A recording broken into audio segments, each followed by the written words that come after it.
All right, and for our final presentation, we have Angelina Bilocan from the University of Maryland to talk about aging and hearing and the differences in male and female listeners.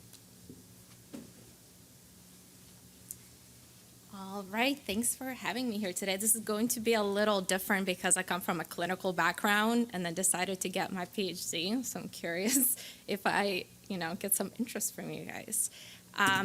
Many researchers, right, in these conferences are constantly applying for grants.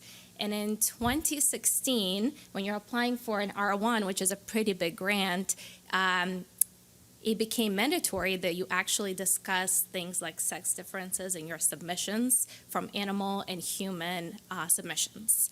That is because if you look at that graph, even just in 2019, the amount of studies that included both males and females in a study was pretty low, like 28%.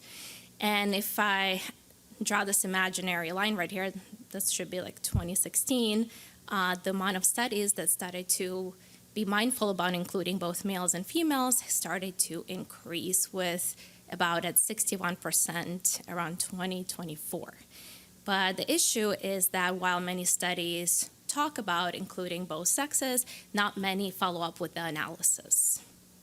44%. And some do have legitimate reasons. It doesn't mean that every single study needs to have both sexes included, but many do. And you're probably thinking, why, Angelina? So I work with humans, but I thought I'd put mice here for us today.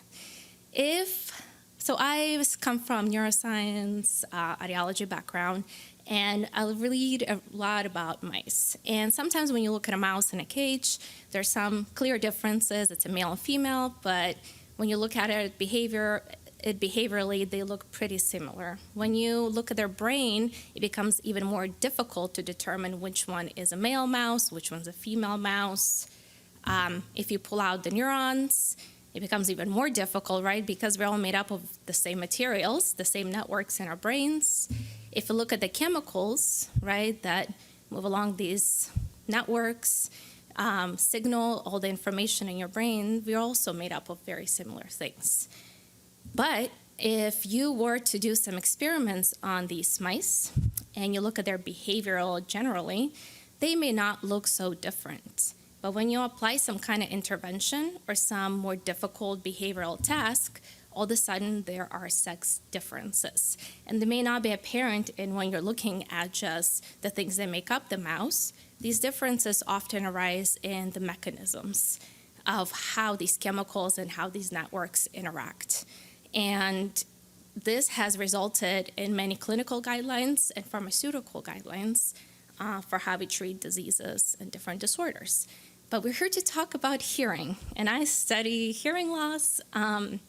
So you're thinking, well, does it matter? And we've actually known it matters for some time. So here's an ancient graph for you guys from Pearson, 1995. So this was a longitudinal study out in Baltimore where they followed people over a long time and measured their hearing and other health-related vitals.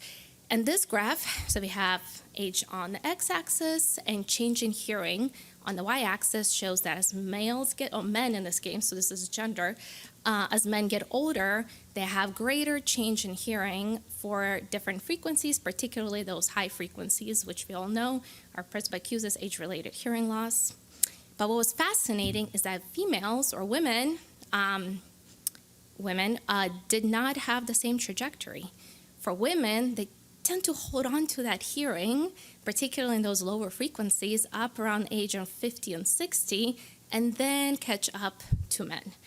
And this happened to be found to relate to menopause. And through animal literature and extensive human studies, we found that potential mechanism for this is actually the loss of estrogen. So estrogen became like a really hot topic in hearing. But just to remind you or introduce you, these measurements are over headphones where people are listening to beeps in each ear. Very simple stimuli, right? But that's not how we listen to things in real life.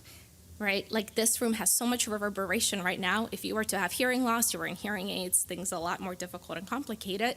And that's where I come in. I tend to study things beyond the beeps that you hear over headphones. Because when you're out on the street, you need to be able to tell a car is coming through versus a dog barking. And to do that, we use different types of cues, such as the difference at time a sound arrives at your ears, or the differences in loudness between the ears, like interval level differences, interval timing differences. And these cues are important for things like speech and noise, which is the number one complaint as we get older. And this is the number one complaint even if you have normal hearing thresholds. There's many things that make up speech and noise. Part of it is temporal processing, which is your ability to track acoustic changes over time. So as I'm speaking, modulating my voice, and your ability to follow those modulations.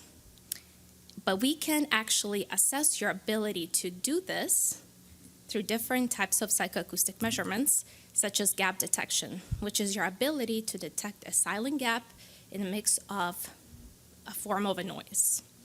And we do this over headphones, where you essentially press a button, you listen, you make a judgment, and you make a selection if you heard a gap or not. So if temporal processing is something that supports speech understanding, and we know there's this history of these gender differences, sex differences, does something like this even have sex differences as well? And if so, then why?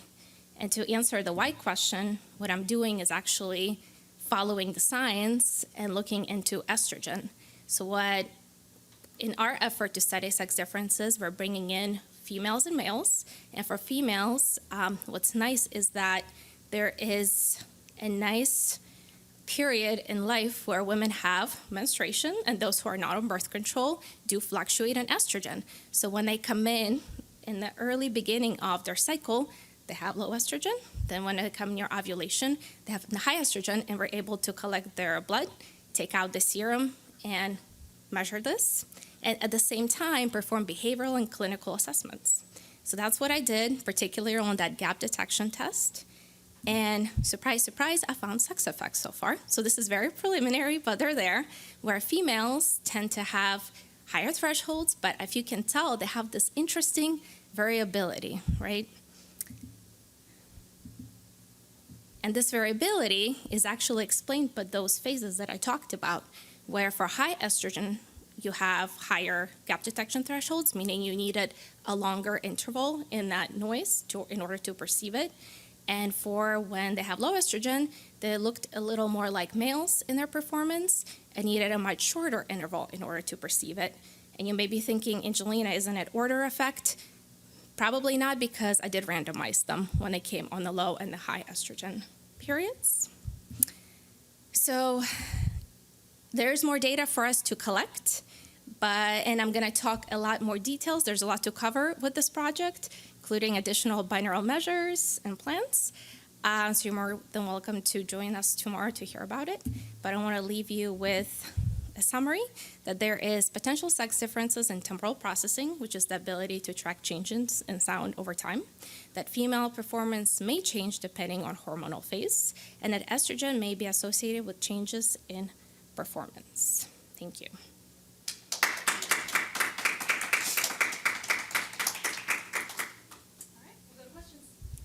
Thank you so much, Angelina. We can start with questions in the room as we have them, as we wait for the live stream. Hi. I was wondering, because in that earlier chart that you showed, you can see the big drop-off in hearing in women after menopause. I was wondering if you've considered or studied women who take like hormonal replacement therapy in order to stave off or prevent some of the side effects of menopause, or alternatively, if you've examined these sorts of effects in transgender individuals who have altered their levels of estrogen before and after therapy, and if these sorts of effects can be replicated in those people. So I have not, but people have. There is a whole community of scientists that look particularly at menopause and hormone replacement therapy, and things are variable. So some cases say that taking estrogen is not the same as endogenous estrogen because they signal the pathways very differently. So some studies find that taking estrogen is actually bad for your hearing. Other studies say it is good for your hearing. The issue is that this is a relatively, in our standards, recent development, and we need a lot more people to get invested into even doing basic sex analysis in order to, get the preliminary data, get the funding to do research like this, because you do need to involve things like blood work, and that's expensive. But those who have looked at it, it's hard to say what's the correct answer right now, but maybe the next 5-10 years we'll have better answers. All right, thank you. Thank you. And the question from the live stream is, what is the hormonal cause of hearing loss in men? Is it also related to estrogen? So in men, I can't say that there is particular hormonal. The mechanism for women is that estrogen's protective, right? So the idea is that you have estrogen that's inside your inner ear and along your auditory tracts that modulates your hearing. And animal studies show that estrogen actually is protected from noise exposure. So there's a huge study that's noise matched the amount of exposure men and women get who work at shipyards, and female identified women tend to have less noise damage comparative to men who have the same amount of noise exposure.